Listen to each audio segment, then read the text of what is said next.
Živijo, tukaj je Anže, poslušate podcast Aparatus, kjer legitimni člani družbe povejo, kaj počnejo v življenju. Stroške gostovanja, spletne strani in vseh fajlov Aparatusa tokrat sponzorira podjetje de-sign, ki se ukvarja z industrijskim in grafičnim oblikovanjem ter oglaševanjem in je na internetu na www.de-sign.si. Tole pa je 57. epizoda Aparatusa, v kateri sem govoril z Johnom Moltzom, ki piše svoj blog verynicewebsite.net. O čemu točno tam piše, boste slišali v pogovoru, gre pa za enega mojih ljubših piscev na internetu. Sem mu tudi rekel, če bi bil pač moj gost, in je rekel, ja, sicer je pa tudi eden od rednih gostov na The Talk Showu, to je pa podcast Johna Gruberja, ki je pač eden največjih indie piscev na internetu, po moje.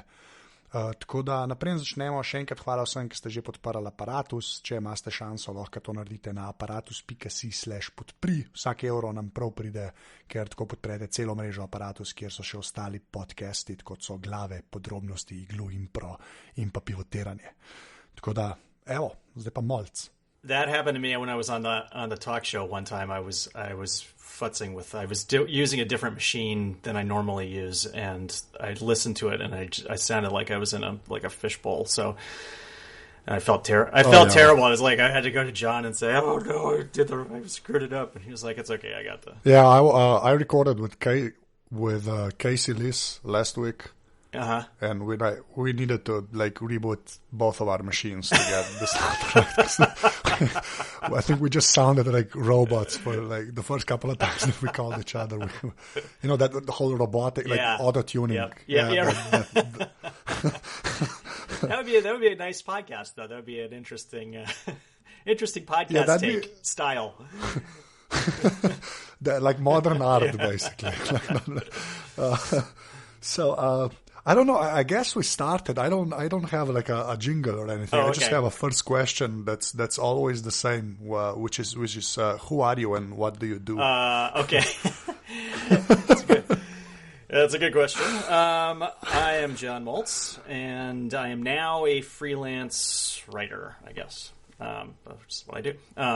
So I used to, for years, I worked in corporate IT stuff, doing back-end database work, and then finally, and on the side, I was doing Mac writing mostly. So I wrote my own stupid website for a long time called Crazy Apple Rumors, and then I started writing for Macworld a little bit, and then I decided I liked that stuff better than what I was doing in my full-time job, as often happens to people, and my wife ended up going back to work a couple of years ago, so I was able to quit my full-time job. So we now both work out of the house, and we work pretty much part-time.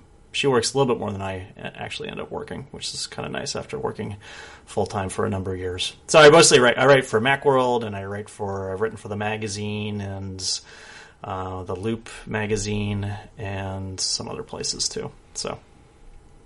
Okay, so this is going to be a weird question, but I actually have this written down. And since you mentioned your wife, because on one of the episodes of the talk show, is that, you know what I'm going to ask? I think right? so. Because I'm not completely sure. Yeah, okay, let me ask, because I wasn't sure, that was the first time when I listened to you and Gruber talk, where I wasn't sure if it was a joke or, if it was something that was true. So, I'm just gonna, what does your wife do? Yeah, okay, that's what I thought it was gonna be. She is a private investigator. So that's, okay. Kind of not exactly like in the movies, but, because she doesn't follow people around and stuff like that, but she works for lawyers and does investigative work for lawyers, and it's mostly doing interviews. She was a news reporter for years for the local paper here in Tacoma, Washington, which is where I am, and she quit that when we adopted our son to spend some time at home, and then when she was, when my son started going to school, she was kind of like, well, maybe we should start doing something, get back to work. And she was trying to think of something that she could do part-time that wasn't journalism, since that's kind of a tough thing to be in right now. So she talked to us. She had covered courts when she was working for the paper, and so she knew a lot of people in the legal community. And she started talking to them, and they said, "Well, hey, maybe you should do mitigation work, which is interviewing people about their about backgrounds to provide information for trials and stuff like that. So she goes around and interviews people, which is sort of the same skill set as a reporter. So, and then writes up what she finds out. Okay. Yeah. I somehow feel like I have to apologize for that question. No, I know. It sounds a little sexier than it is, I guess. She does not have a trench coat. She does not carry a gun. There is, I mean, you can, there are private eyes that do, there's two kinds of licenses actually, and at least in Washington State, I don't know how it is other places, but you get a different license if you're a gun carrying private investigator as opposed to the regular kind. And she does not have the gun license. Well, yeah, but the business cards look awesome. That's right. That's right. Yeah. And just saying it, I'm a private investigator. People always, it's always been this way. But whenever we go to parties and stuff like that, everybody wants to hear what she's doing. Nobody wants to talk to me about anything. Well, okay, so we will talk about you now. That's why I have to go on podcasts to talk to people. I did not know that you actually had an IT background. Yeah. So like corporate IT, that means you were the guy that comes and fixes people's computers. Well, I did a little bit of that because I actually worked in the finance department. I got into this because they, how to even get it into explaining this, but I somehow developed a background in database work doing SQL stuff, and then I was looking for a job I was doing this like sort of like freelance and working with these people that I met after business school, and it was contract work and it wasn't very great, so I was looking for like a home. I was looking for a place to hang my hat for a while, and this financial services company in Tacoma was switching accounting systems. This is all dreadfully interesting. Now you know why. Now you know everybody talks to my wife and nobody talks to me.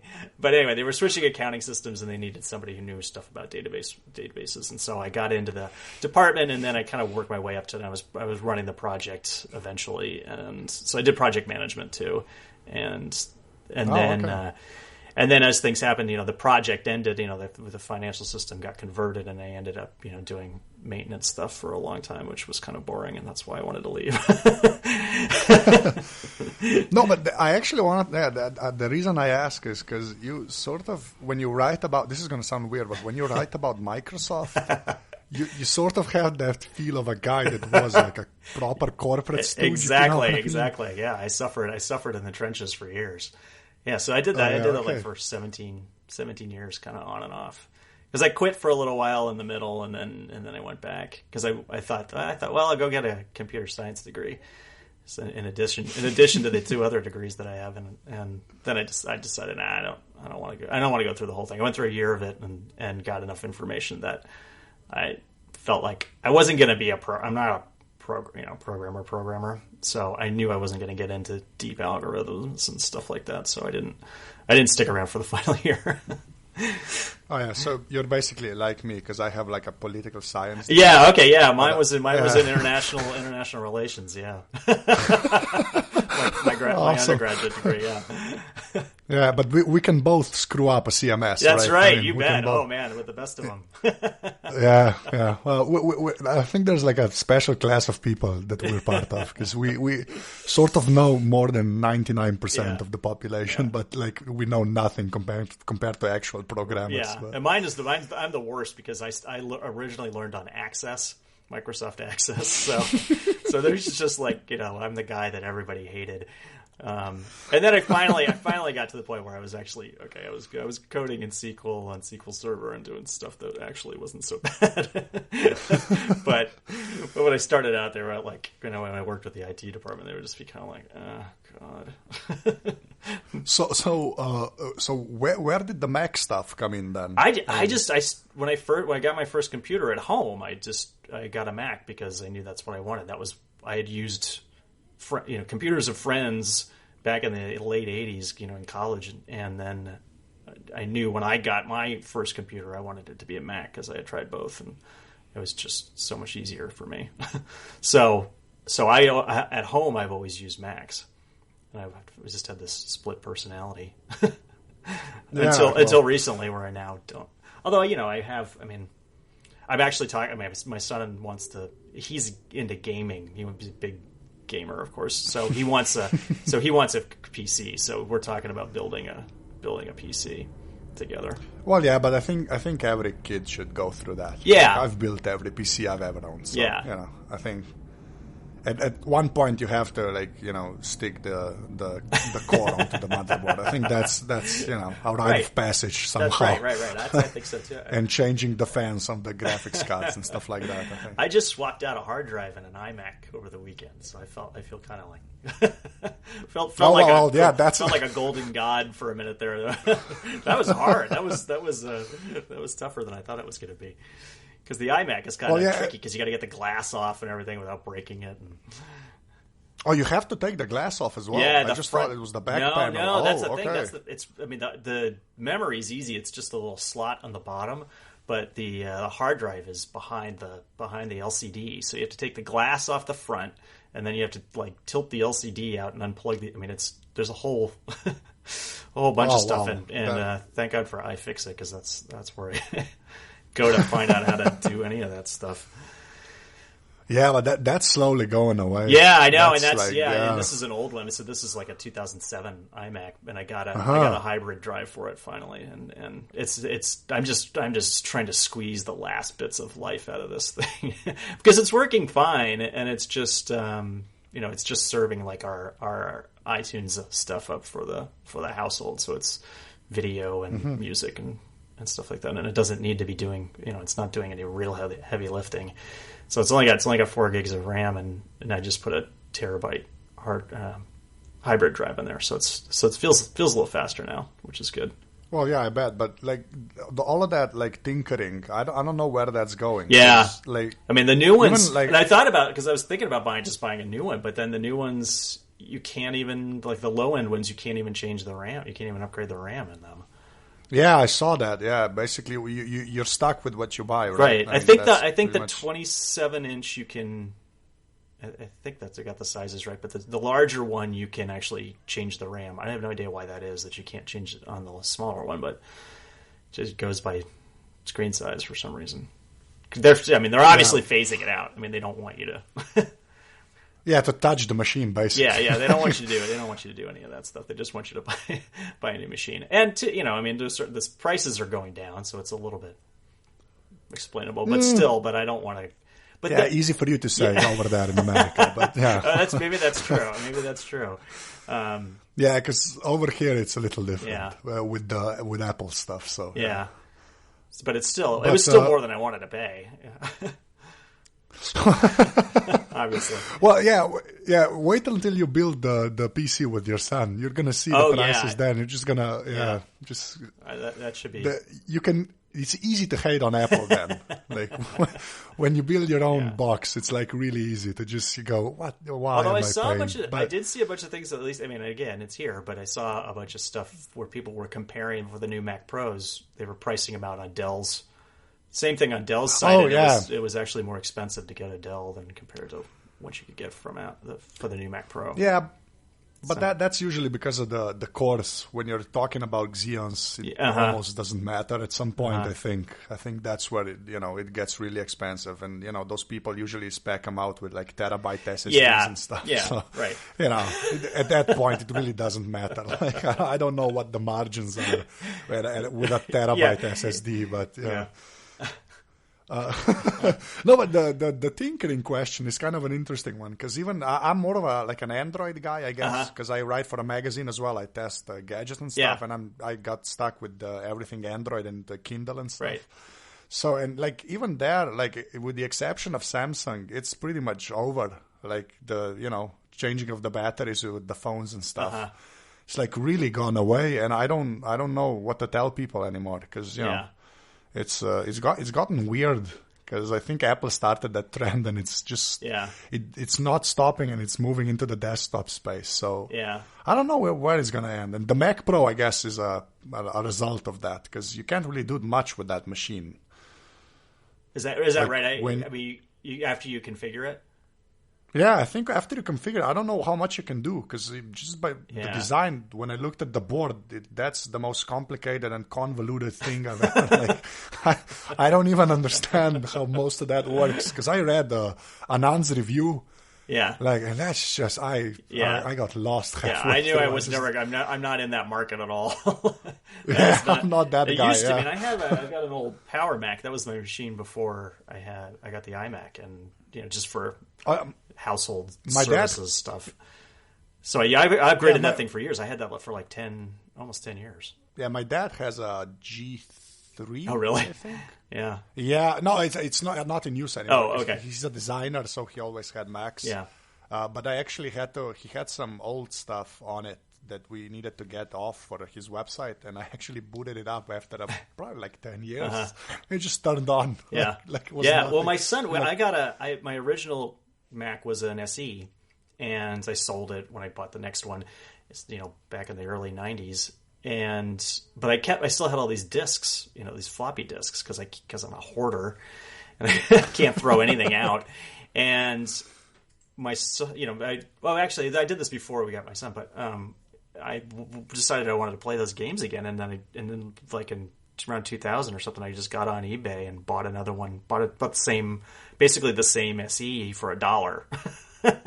For $1, because they were basically just trying to get rid of it, because at the time it was, you couldn't, the recycling programs cost more than, you had to pay. Oh, right. You had to pay to get rid of them, and I maybe you still have to. I would have to pay to get rid of it. I don't even know, but I've got it. But I've got it here, and for a long time. And then a friend gave me. He found a Mac Plus on the side of the road, and he gave me that, and that also boots up. But I don't have the keyboard for it, because it's got a weird, like a phone cord kind of plug for the keyboard. Oh yeah, I know that. So one. I can't. Yeah, and I got on email. Oh, I got a keyboard for it, and the keyboards were ridiculously priced, and I was just like, okay, I'm not going to pay like $24 for a keyboard for a machine that's not. Anyway, so because I already have the SE that has a keyboard. So I played around with them for a little while, and then I just had them sitting there, and so I used them as shelving. I actually just put a board over the top of the two of them, and I got comic books stacked up on them. And then my son was playing an iOS game called Shuffle Puck.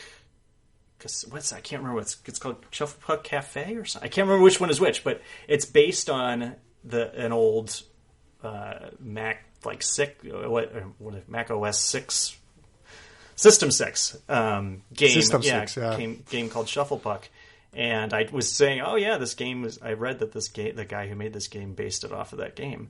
And he's like, oh, do you still have that? And I was like, yeah, we could actually play it. So I had to prop the shelf up with something else and pull the SE out. But we were up here over the weekend playing Shuffle Puck, playing a 25-year-old game or whatever it is.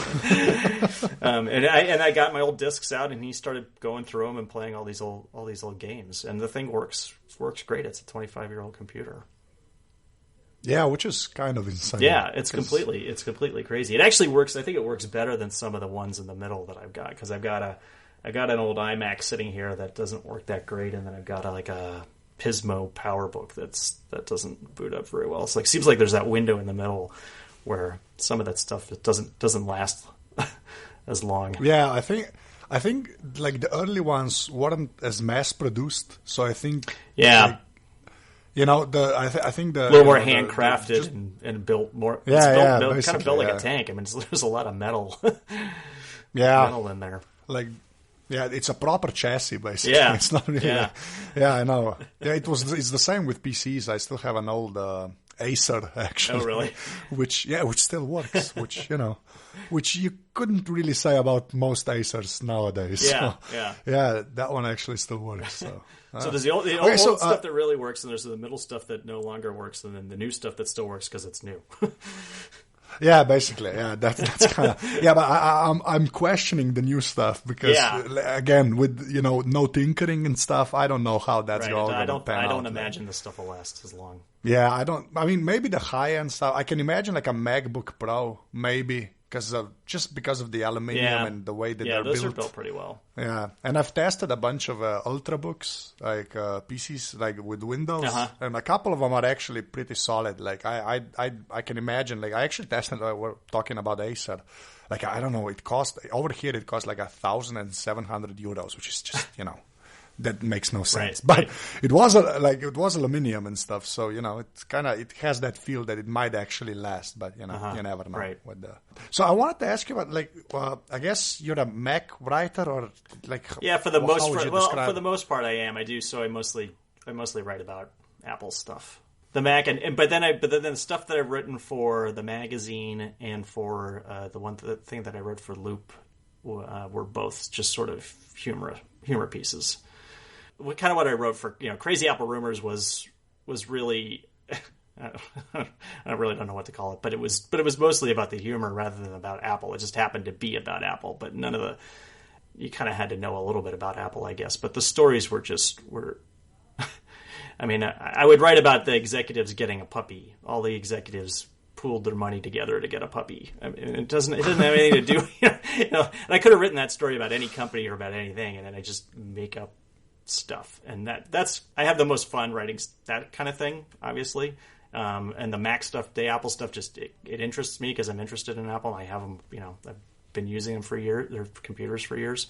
So it makes me some more money and is something that I'm interested in. But I have most fun writing the humor stuff. Yeah, because the magazine piece was about your dog, basically. Yeah, so I wrote one about the dog, and then another about. Well, no, the other one was sort of about technology, but not about Apple in specific, because I was pretending that I was leaving my family for a year to spend more time with my gadgets. I haven't read that one yet, so I'm gonna find that one on the side. See, that's basically the main reason I wanted to talk to you, because you have this. I know you thread the line of snark and like almost offensive. Like I don't. Sometimes actually offensive, yeah. Well, yeah, but that's usually in the eye of the beholder. But, and I think that's what happened with that piece where I was saying that some people. I mean, I was trying to make fun of the people because there was that guy who made a big deal about leaving the internet for a year.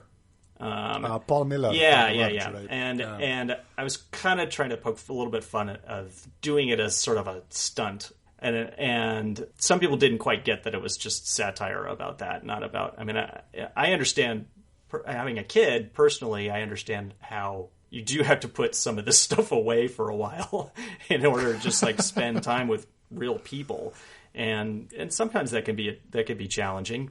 But I do understand the importance of that, and I wasn't trying to make fun of if you're thinking, I should spend more time with my family. Yeah, go ahead, spend more time with your family, absolutely. But it's just like the people who the more grandiose, like I'm doing this for and then they're going to write about it. Then they're going to write a book about it, Yeah, I was gonna say douchebag, but that's probably I don't. Yeah, I don't. I mean, I didn't read any of his stuff, and it's it's an interesting experiment and everything, but it doesn't, Yeah, I'm not placing a huge amount of weight on it, obviously, because I'm poking fun at it. No, but so where does that style come from for you? Like, how did you? I mean, I guess the Crazy Apple Rumors side, but I don't know. I mean, you sort of do it in a way that I really like. The very nice website, like you're in my RSS feed, so like I don't know how did that style come about for you? I don't know either. Because I've been writing like this forever. I wrote a little thing on my. I also have a Tumblr because I've got I can't. I have a short attention span. I have to have something on everything. And my Tumblr is for really dumb stuff. But over Christmas I wrote just a little piece about how I spent one Christmas night in a Denny's in Tokyo because I missed the last train out of town to where I was living at the time. And I was like, okay, what am I going to do? So I went to a 7-Eleven, which was open, and got a pen and a pad of paper, and I went to the Denny's and just ordered coffee all night long and sat there and wrote. And the thing that I wrote was exactly what I write today. And this was back in 1985. And it's just dumb kind of stream of consciousness, like pulling things out of my head someplace and trying to tie them together. I don't know. I don't know. I don't have an answer. I don't have an answer for that. So because I've been doing it for obviously like almost 30 years, and I remember one of the things that I remember in junior high school was I had a teacher who just made us all write. So she, you got to get a notebook and you're all going to write, and you're going to write every single day, and don't worry about what you're writing about, just write something. And one of the things that I wrote Conan like fan fiction. I was reading the Conan books at the Robert Howard books at the time, and it was just like, so I wrote my own Conan stories for a while, and I'm sure I think I've long since burned that book, which I should have, but it was all horrible. But that's just how I originally got into writing, and just always wanted to write since then. Yeah, well, you see, that is an answer. But I don't know. I really like your style because it's, like I said, it's like it borders on the offensive. For me, it never really gets there. And I don't, because I wanted to ask you what's your inner barometer like for that stuff? No, I'm serious. Yeah. I really want to know. And it's changed.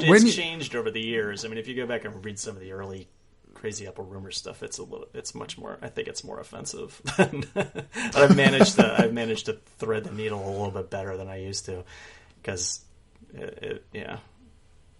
I'm not trying to piss anybody off. I don't want to make anybody angry. I don't want to really offend anybody. I just want to make people laugh.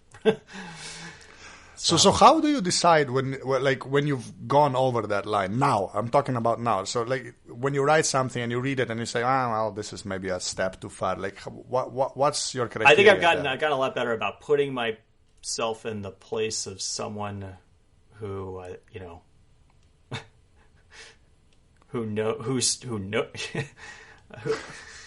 putting myself in the place of someone who knows the person that I'm kind of making fun of, or is the person I'm making fun of.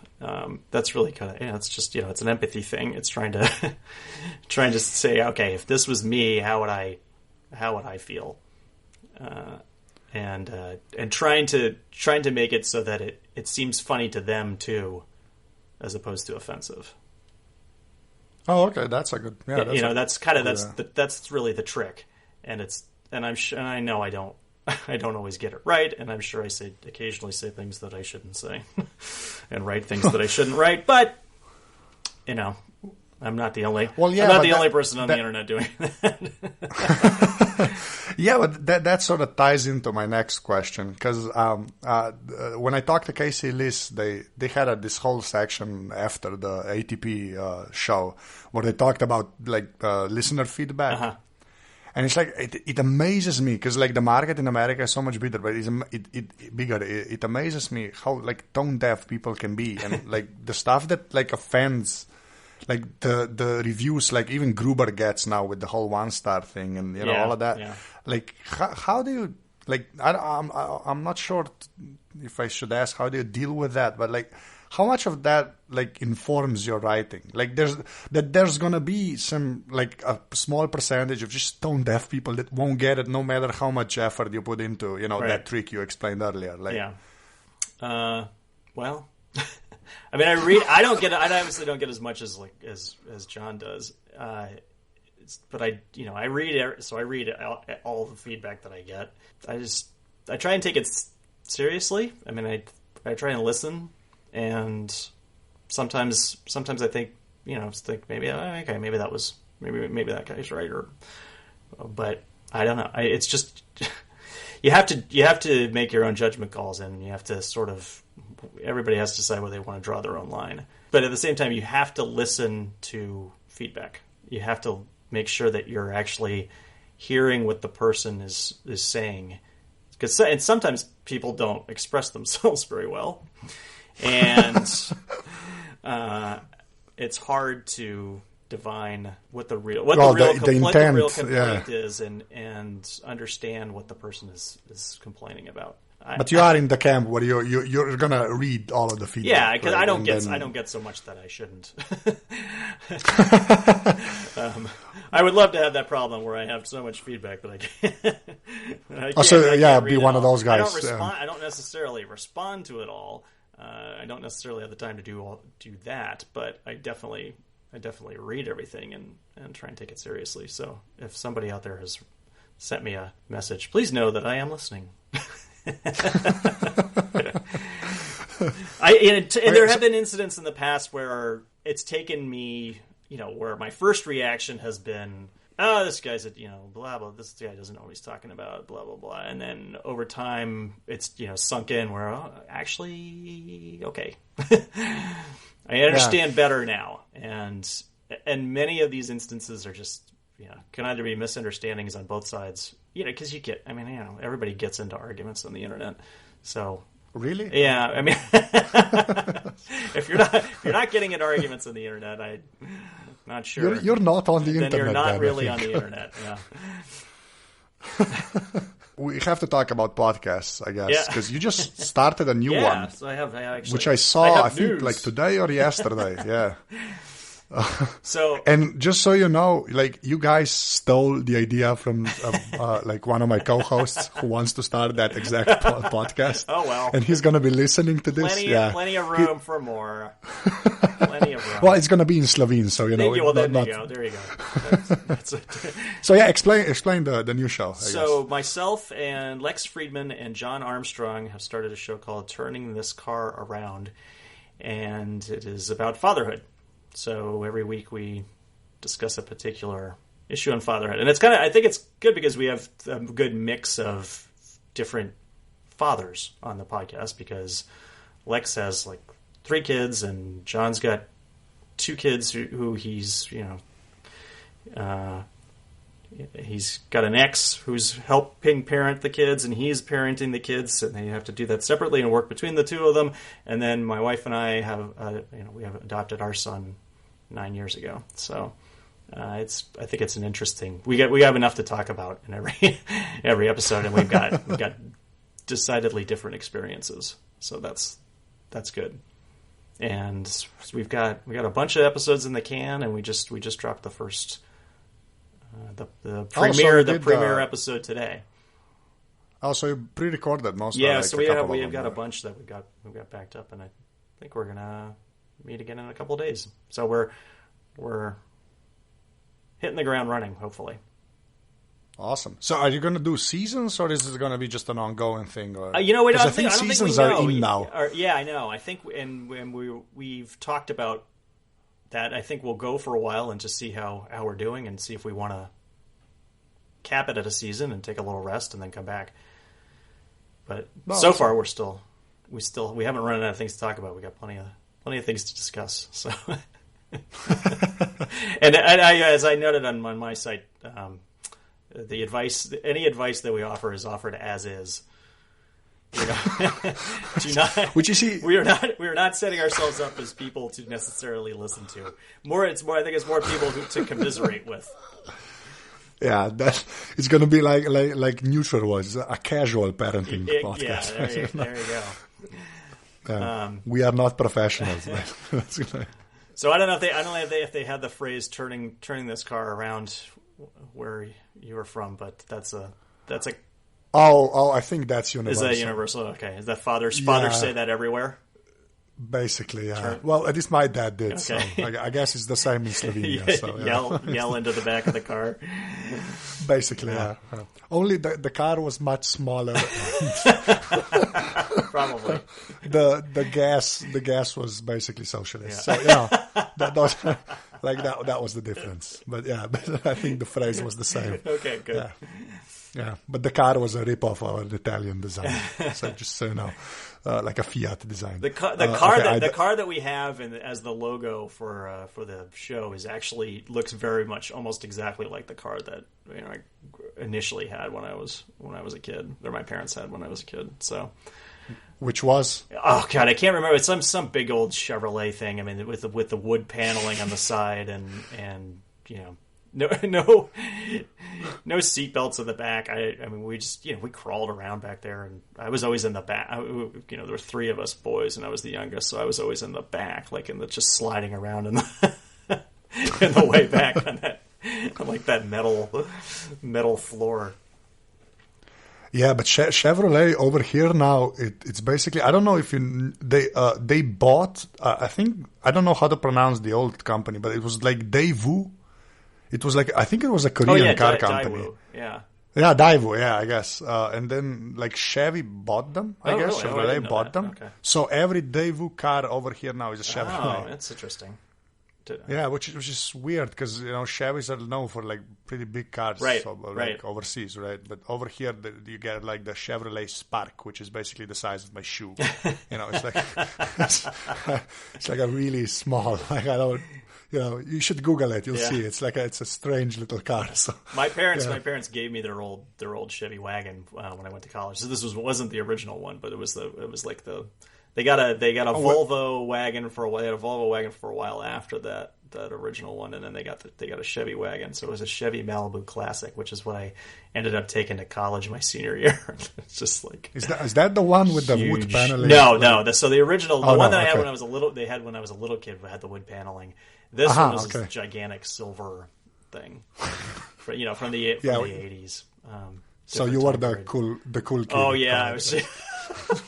Just that thing was a chick magnet. Just swimming in babes, because you're driving around a station wagon. I look like a real provider. I'll take care.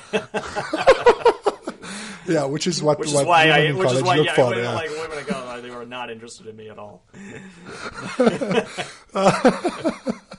Oh, I don't know where to segue from that. Somehow I managed to get married eventually, but out of college. Did not meet my wife in college. Well, yeah, I can imagine. Like, I don't think like a woman that somehow became a private PI yeah, go right, for a guy. Like looking for like, yeah. provider. Mr. Stability. Okay, so and like the other podcast you do, which I don't know, you're basically you're you're the special guest star of the talk show, right? That's how I quotes, put it. With air quotes around the special part, meaning not special. Yeah, but like in TV series, they basically have they have guest stars and then you have special guest stars. So special guest stars are usually guys that show up repeatedly times. Yeah. So you're that guy basically. Yeah. So when John said that he was moving to the Mule Network, he said he basically wanted me to. So we worked this out. I'm his Tony Randall, which is, if you've watched David Letterman's show back when he had it originally on. Now I can't remember. I guess on NBC. Tony Randall was always the guy that would come when a guest wouldn't show up. Because Tony Randall lived in Manhattan and was apparently a few blocks away or something, and would just hop in a cab and come over, and he'd talk with Tony Randall whenever he didn't have anybody. So I'm his Tony Randall. Yeah, because that's how I sort of first heard about you. I mean, I think I read you a couple of times before that because a bunch of people link to you all the time. But that's the first time I was like, "Who the hell's John?" Yeah, right. There's going to be 2 Johns. That's what a lot of people. A lot of people were like that when I was on that episode, the first episode. Yeah, but I think this guy. Yeah, but I've been a fan from the first episode, And I love the fact that Gruber basically dissed you. I think the first guy I'm gonna get better guests next time, not Moltz. That's right. That was my favorite line. Well, that's it. That guy English was on, and he a few weeks ago and said something you should get. He told John you should get Jean-Louis Gasset on here. You shouldn't be messing around with me and Moltz. Losers like us.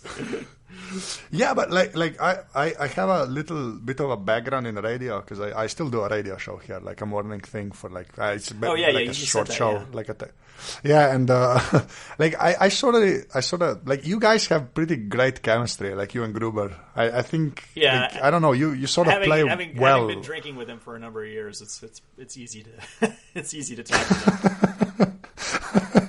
Yeah, alcohol always helps. I guess that's the walking back to the hotel at 4:00 in the morning with John and Amy. You get to know somebody. Yeah, I can imagine. So, and you're the guy he calls when he watches Mad Men, or is that Kafasis? No, I think that's somebody else. I actually don't watch Mad Men. Or I've seen the first episode, but I have not seen. Oh, that's that. I know it's crime. Yeah, I know. Yeah. I know. So many shows, so little time. Well, no, but you just have to watch the good ones, you know. There's a lot of good shows now, though. I mean, you know, I think about it compared to when I was growing up, and we got 3 channels, and most of it was just junk. Now it's like I can't even keep up. Yeah, it's the same here now. Well, and the internet and other means of obtaining stuff, but we have. You're probably gonna appreciate this. We got this new channel. I'm at a cable provider here, like in Slovenia, in Ljubljana, and we just got like a channel, I think like 6 months ago, which is called CBS Drama. And I thought, well, maybe it's gonna, have some like new stuff. And it's basically all Matlock and Hawaii Five-0, the original. Like that's like every time. The stuff that I know. Yeah, but it's like it's subtitled, so I think they thought they were gonna be able to get away with it since like it's supposedly new. But yeah, it's awesome because I've never seen I watched Matlock in the 90s for whatever reason, and I actually liked it. So I don't even want to go into that. But like I never saw, like when I was 12, which I guess excuses it. But I never saw like Hawaii Five-0, the original one, and now I saw 15 minutes of one episode, and then I gave up. I can't. I don't think you can go back. I mean, I don't. That stuff doesn't hold. Most of that stuff does not hold up at all. Yeah, but I think it's going to be different with something like The Wire and even Mad Men and maybe Breaking Bad. Yeah. I think that stuff might have a longer shelf life. The things I haven't gone back to watch things like Hill Street Blues that were things that were solid dramas of the time. Like I don't know, Matlock and I'm trying to think of like what else would be a good drama from maybe an earlier period. Well, from the 80s, yeah. Well, because it's all going to be network TV, right? Right. And when it's network TV, it's going to be 23 episodes of basically like bullshit and then some plots. Right. It's all going to be, and it's all going to, they can only go so far. Yeah, and everything's 4 seasons too long, basically. Like it runs for like, and then it just fizzles. Yeah, there's the episode when dies. Yeah, and there's always the episode when they're stuck in a cabin somewhere, that episode, which is like in every American TV show at some point. And we're stuck at the airport episode, and, yeah, that's actually how it goes. But yeah, you should, okay, I don't know what we're talking about now, but you should watch Mad Men. I know. And Matlock, just watch an episode of Matlock. That one I'm definitely not doing. Yeah, I know. The other one I feel bad about. That I do not feel bad about. Yeah, but okay, I'm just gonna do one more random Matlock fact. I don't know why, but when I watched it, like Andy Griffith, like that's the guy's name. Yeah. Like I knew him as Matlock. I had no idea he had this whole thing before that. Yeah, he was like a big thing before Matlock, right? And he had. I mean, I remember him from the Andy Griffith show. Yeah, and I've never seen that. And I can't even remember. I think he wasn't even called Andy Griffith in the show. Was he? I don't know. I think he was a sheriff or something. Yeah, he was a sheriff, and that was where Ron Howard got his start. Oh, really? Yeah. I did not know that. He was the little kid. He was his son. And he was just a little kid at the time. I'm going to look it up. Andy Griffith Show. Started in 1960. Awesome. Yeah. And Yeah. It was called The Andy Griffith Show, and he played Sheriff Andy Taylor. It wasn't even his character's name in the show, which I think is like very weird. Yeah, but I think you had like that's old school, like Hollywood TV, right? When the star was more important, basically. Apparently, yeah. And so Ron Howard and Don Knotts were in it. Don Knotts showed up in Matlock. That's how. Yeah, I know way too much about Matlock. Shut up. I'm sort of regretting this is being recorded now. And Jim Neighbors appears in it as Gomer Pyle. Oh, really? Yeah. I'm just looking through the IMDb entry on this, and see, he was definitely a special guest star. Oh yeah. But in like a whole bunch of episodes, it was a long running show that ran for crazy amount of time. Okay. And maybe did Gomer Pyle spin off from that? I don't know. But anyway, yeah. How do we get... Okay, so... Anyway, the moral of the story is watch Mad Men. Okay, before we go to your hardware and software, which is what I'm gonna ask you about at the end, but I just wanted to talk to you about, I guess, Apple a little, maybe with in relation to Android. So just switch gears, I guess. Okay. This is a great segue. But no, I actually just because you seem like you're an Apple guy, I guess, whatever that means. But you seem to have like a level-headed approach to the whole thing. Yet you don't have that whole tribal. I do now, yeah. Yeah. I mean, I was much more, yeah. I mean, it's easier now. But back in the 90s, of course, you had to be a lot more defensive.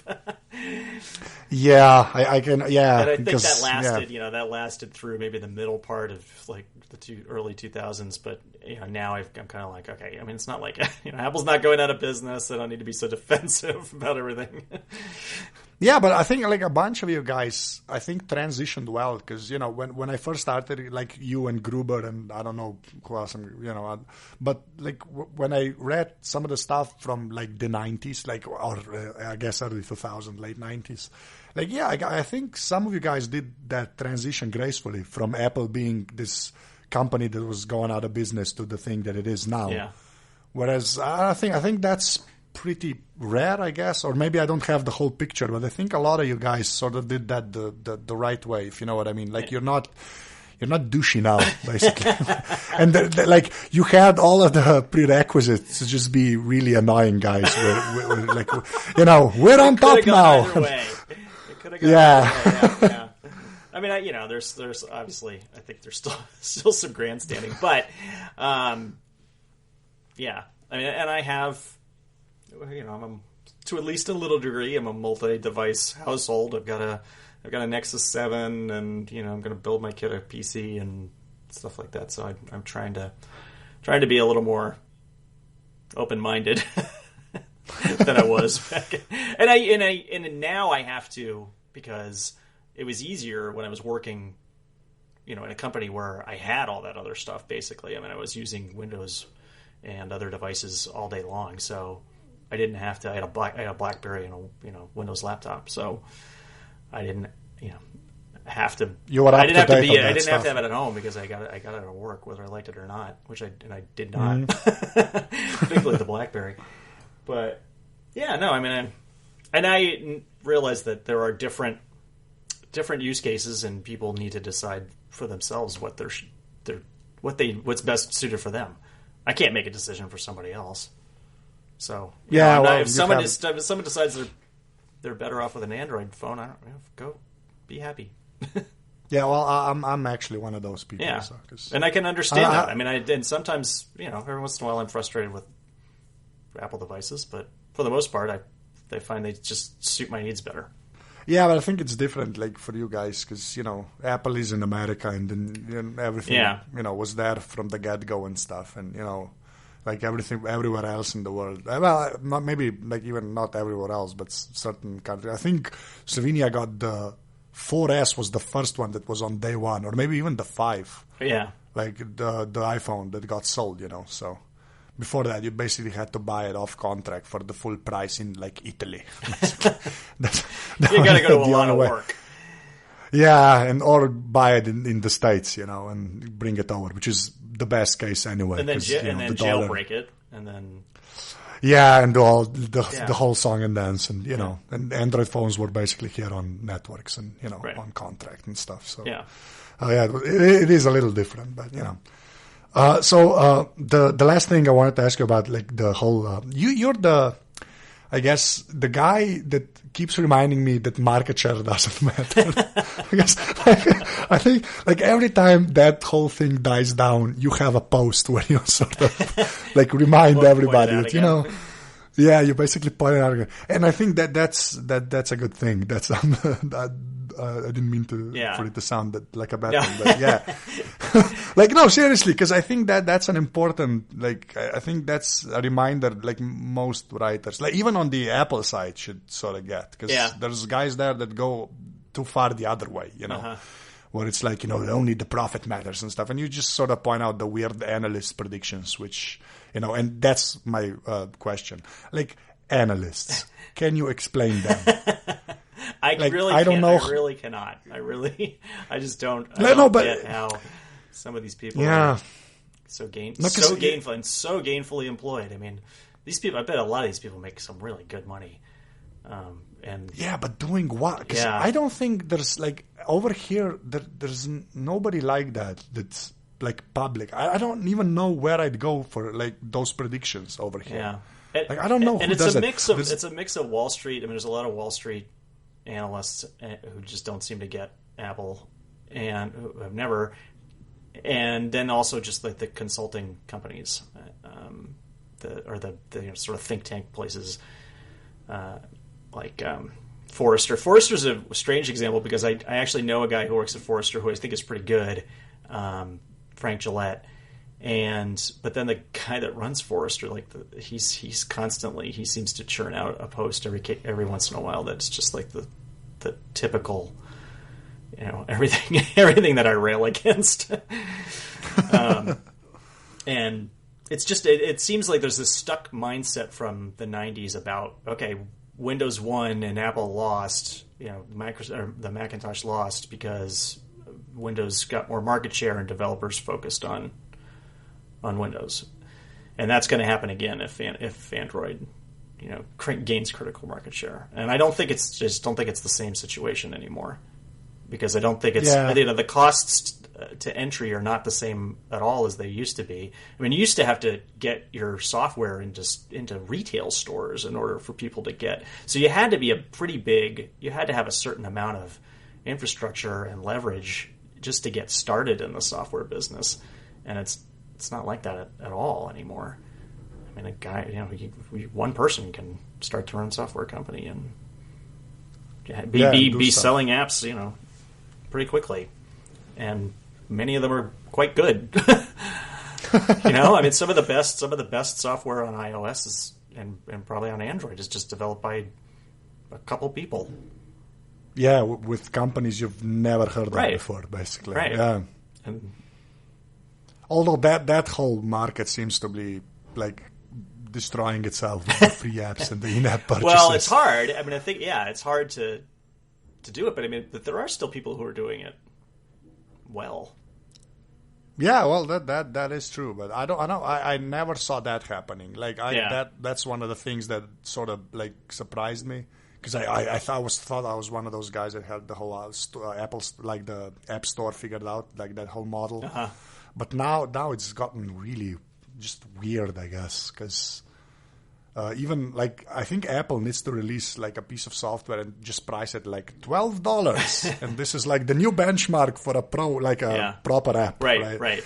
Something like that needs to happen, because it's just like they're giving away stuff and like everything's free, and I don't know where those people are gonna get like money to eat, let alone like have power and internet and I mean, I hope the people who are selling their apps for a decent price manage to keep doing that.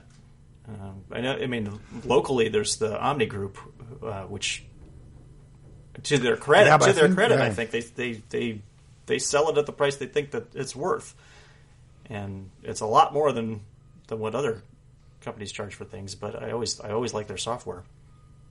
Yeah, and I think they have like a fan base is the wrong word. Yeah, but, they've got a critical mass already of people who use their stuff. Yeah. And now it's just you want to use it across all platforms. Well, you gotta. Yeah, you're basically gonna pay. Yeah. Pay for the privilege. Yeah, basically. Yeah. Okay, so now we can go to your hardware and software. Oh, my hardware and software. So hardware first. My main machine is a MacBook Air, 2012. I think it was the second model up. So I got 4 gigs with 128 gig hard drive, which I love. Light up 10, the 10 or 11 inch, right? 11 inch, and it's like. For the past 2 machines that I've had, prior to that I had a PowerBook, a 13-inch PowerBook. They've both been the best. I've said they've been the best machines that I've ever had. The one before that was the black plastic MacBook, which I didn't actually like very much.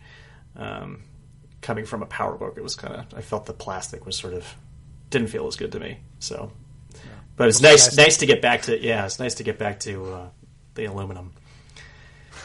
And I held out on the Air because I wanted to get backlit keys. Yeah, and I think that came in 2012, and so that's when I pulled the trigger on that. So I'm pretty happy with that. And then I also have a MacBook or a iPad Air that I got in November, and I just ordered a keyboard cover for that. Okay. So how's the RAM situation there? Is it really that bad? The prices or? No. The fact that it just has 1 gig of RAM, because I've been hearing that a lot, even from people over here, that they should the iPad Air just should have more RAM, basically. Oh, I haven't noticed. Oh, you seriously? Okay. No. It seems fast and responsive to me. I don't know.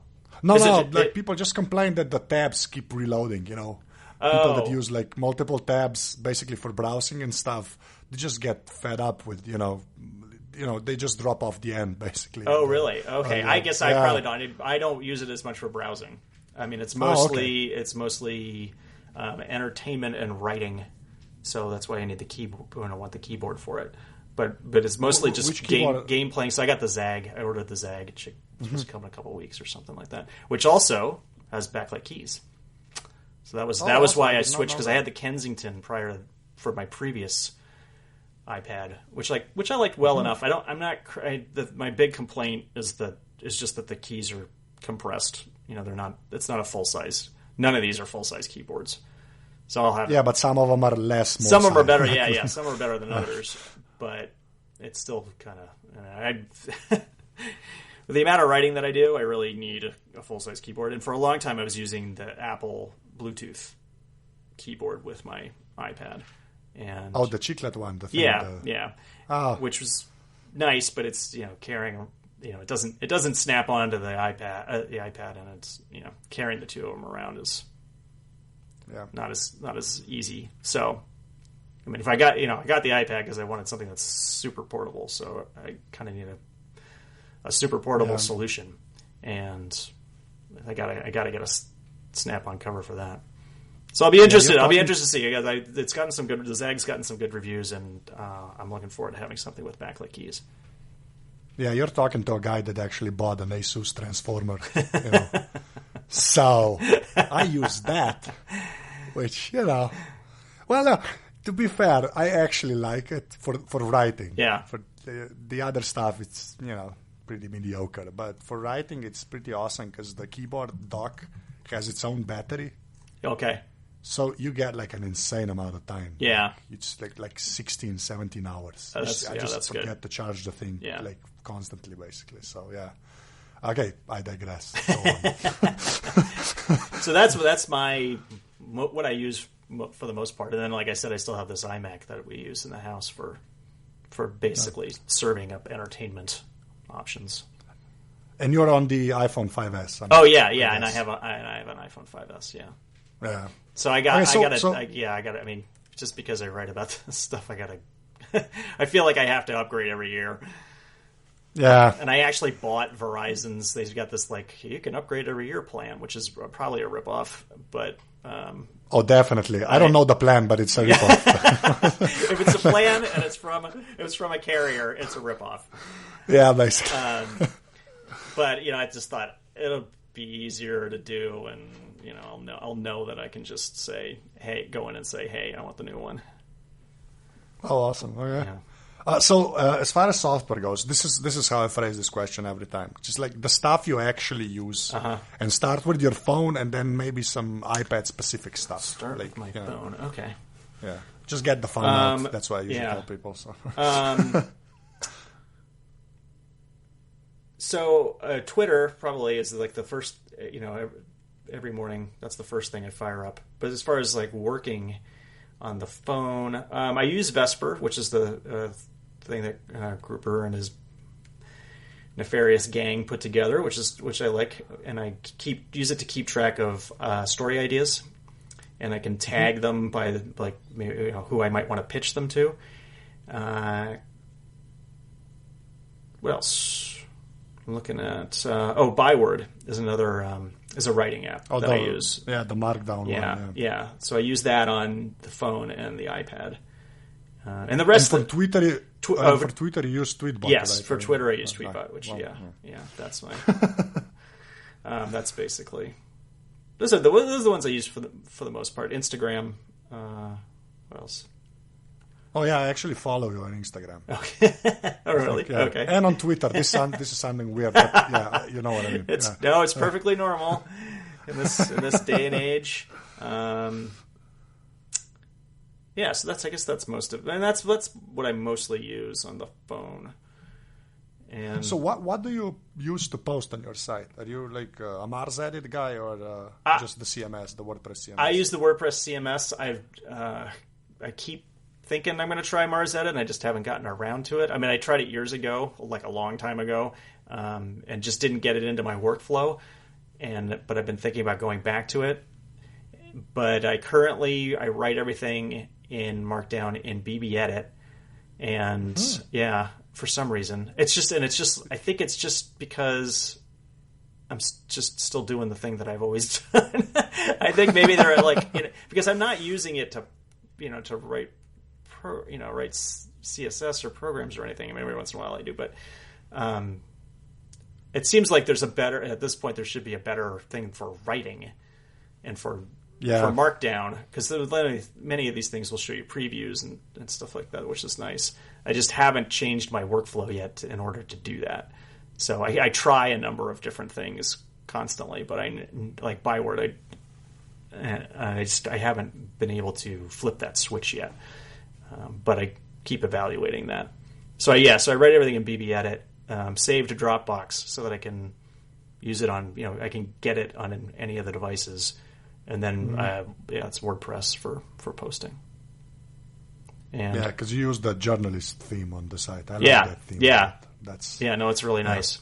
It's simple. I wanted something that was plain, and I always had people. I used to have I had a site years ago that had black background with white text, and so and people always complained about. Oh, you were one of those guys. Yeah, awesome. People always nobody. You're gonna get somebody complaining if you use. Yeah, and that's Gruber just does what he wants to do. Well, yeah. But the rest of us.